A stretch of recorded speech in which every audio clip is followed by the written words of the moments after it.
Hello everyone, Marco Montemagno here, Digital Domination Summit 2013, and with me Phil Bosua, founder of Lifx. Hi Phil, how are you in Melbourne? Good, Marco. Yeah, I'm in Melbourne, sunny Melbourne. Gosh, every time I'm talking with so many guests, and one is in China, one is in Australia, one is in US, and I'm most of the time I'm in UK, and the weather is always bad, and the weather of my guest is always great, so I'm always really jealous.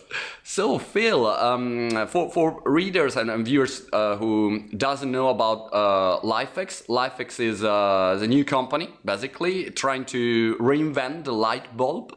So it's very. We're not trying. Yeah, you are actually doing it, but because before you were trying it, and we'll see the story now because you launched it on Kickstarter. So in the beginning you were trying, and now you're actually doing it. So it's a very cool story and a lot of lessons we all can learn from you, Phil. And I would start right from the beginning. I mean, because all the world is talking about Kickstarter or crowdfunding and this kind of stuff. But in my experience, all the people that I know, except you, when they launched something on Kickstarter, they basically, upload their idea, and then no one gives a penny, you know, and you guys collected over, 1,500,000, so it was a huge number.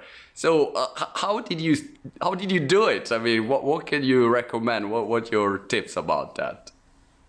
Well, I think what you just alluded to there about how you tried, so while we were putting our Kickstarter campaign together, we were literally trying to reinvent the light bulb. And part of the benefit of Kickstarter is to maybe validate, whether you should keep trying and turn your idea and your concept. If it gets that validation on Kickstarter, it gives you a lot of sort of confidence and momentum to then go, okay, well, I think we can actually do this. We really can do this. We've got support, we've got funds. So yeah, it really is a transition from trying to doing. I think that's one of the things Kickstarter offers people. What was the key on Kickstarter? I mean, I remember your video where you were explaining, by the way, Lifx is Wi-Fi connected bulb with mobile app, so it's a very fascinating project, by the way, because we all use lights in our lives, so it's very interesting. Yeah. But what was the turning point on the Kickstarter campaign? I mean, you uploaded the video, and what happened? How did you just grow like crazy?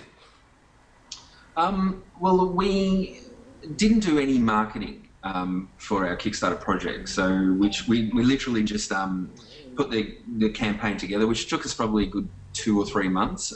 We were in production of the prototype for a few months before that, but the actual campaign, making sure everything we'd said we were comfortable with, and the way that the video showed the light bulbs working with the apps and all that. So yeah, it was kind of like, it was a huge task, but we, instead of marketing, we thought, let's put all our effort into our product, right, and then hope that people see the product for what it is, and then we'll just talk about it. So that seemed to be what. But was there a way to spread the word about the product? Because a lot of people maybe upload a great product or something, but then no one really talk about it, and so it's just go back in obscurity. There was maybe, some influencers or blogger or media that started to talk about, and then from that point you got traction, or just the word of mouth inside the Kickstarter community did it happen, make it happen? Yeah, definitely the word of mouth inside the Kickstarter community gave us a real bump at the start. So we were looking for a $100,000 goal. Okay. And I think in first day we sort of went past that $100,000. So that gave us enough interest from the press and the media to then write us up as a story. So it really was, I guess, a real grassroots beginning for Lifx on Kickstarter. Cool. And what did you do when you saw $100,000 in one day? Like, yeah. Oh yeah, well, there's high fives all around. There's no doubt about it. It was one of the honestly, it was one of the best moments of my life. You know that Amazing. few days when And how much money in the end the product collected on Kickstarter?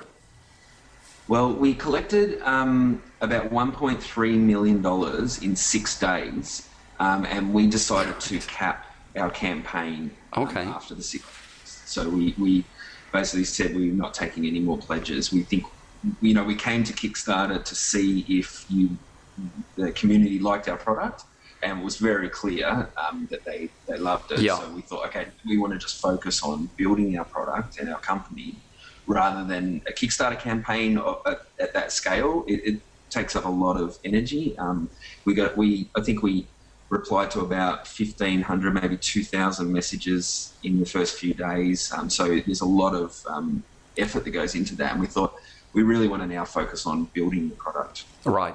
So step number 2 is great. I mean, you raised a big amount of money, but then with money come also responsibility, you know, and pressure, because then from trying to build the product, you really have to build the product.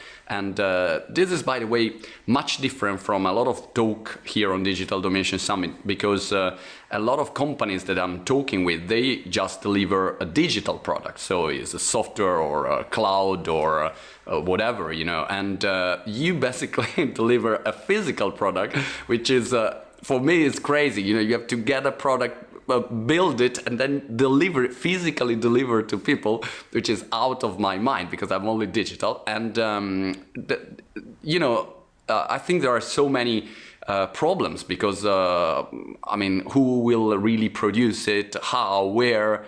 So I saw pictures, for instance, of you and your team in China, trying to explore all the labs and companies. So what was the beginning of phase 2? Where did you start from? Okay, you got the money, you got the prototype, and then what happened? Well, I think we consolidated our team. That was the first thing we did, and we made sure that everyone realized, okay, we're in this full time now. You know, we got to really, you know, stop what we were all doing previously, which was a big effort for some people. Some people were really ready to do that. Some people had to transition into that. So not an hobby anymore. What's that, sorry? It's not a hobby anymore.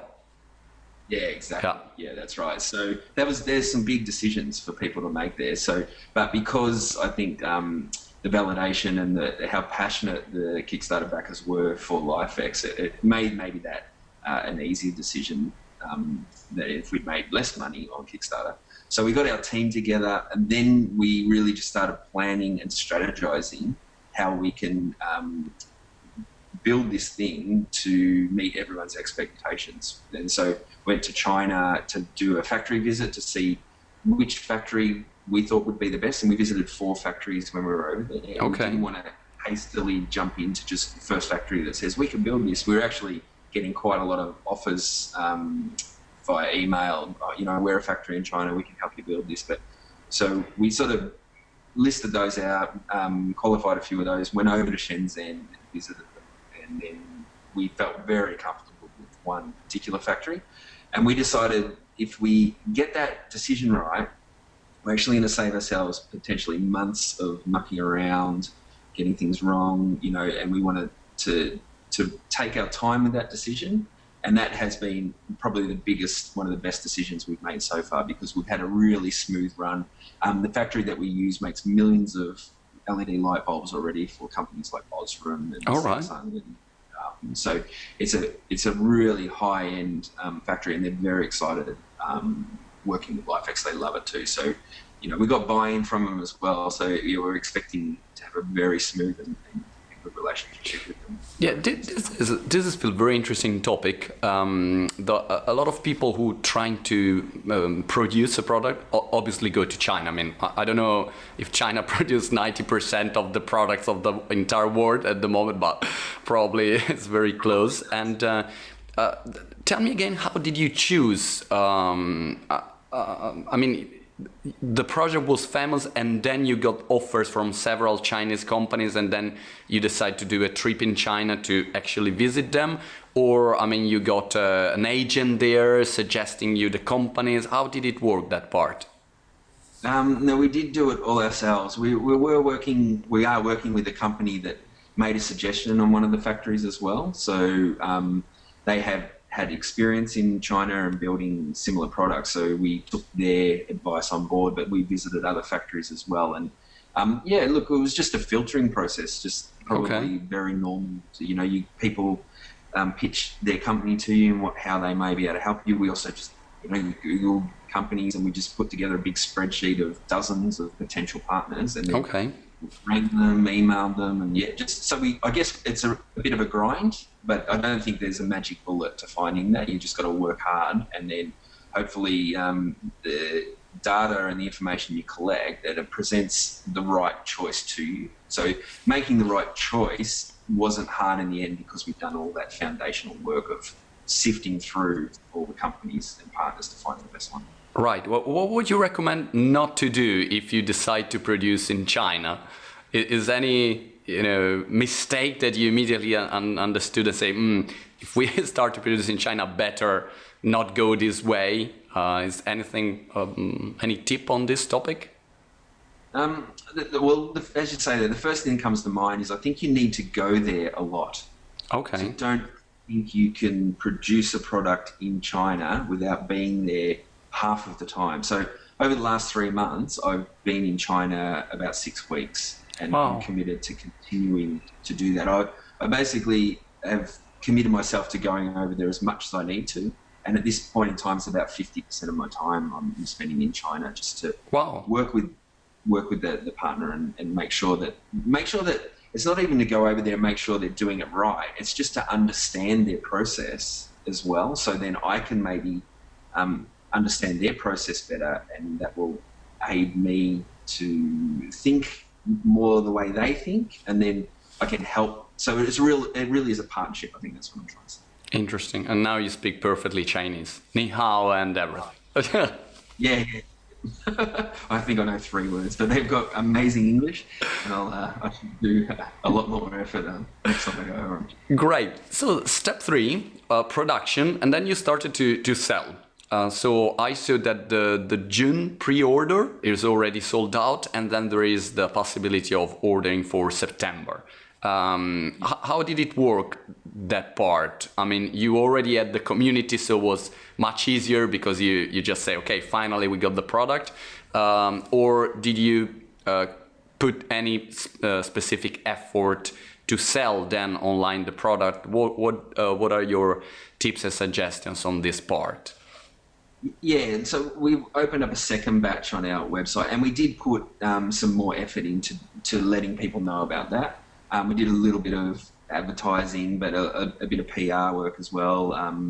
Did some interviews with blogs and newspapers and magazines and stuff. So yeah, we are now consciously trying to let people know that the Lifx product is available for pre-order, and then we expect sort of like you mentioned, September we'll actually be able to stock and send out Lifx product in stock. So that's a lot bigger task than I think I ever imagined, but I'm very happy with the way the team's all digging deep and getting that done. So yeah, there's a bit more effort that's gone into that. You based in Australia, I mean, basically. So it's an Australia project. It's an Australia company, and